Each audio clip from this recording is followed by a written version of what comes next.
Alors justement, ah ben voilà. Alors là, vous posez la bonne question, qu'on aurait dû le traiter avant, mais c'est vrai que pour parler de durabilisme, il faut d'abord parler du découplage.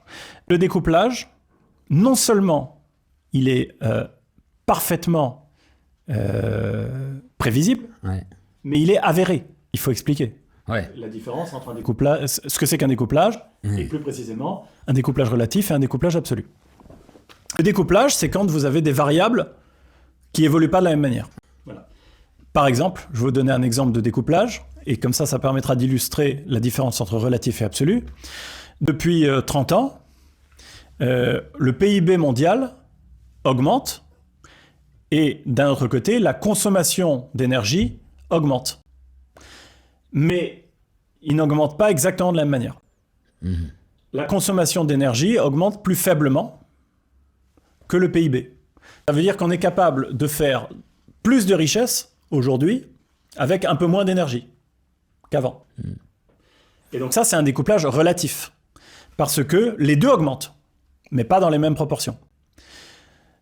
Le durabilisme, pardon, c'est vrai que j'aime pas trop ce mot et je l'utilise, disons le verdissement de la croissance, c'est d'arriver à faire des découplages absolus.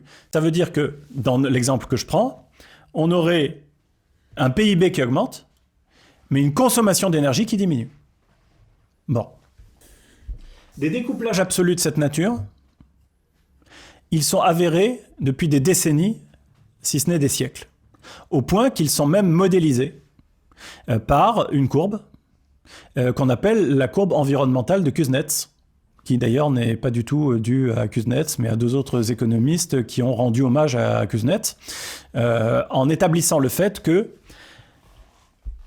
l'accès au développement fait exploser les atteintes à l'environnement.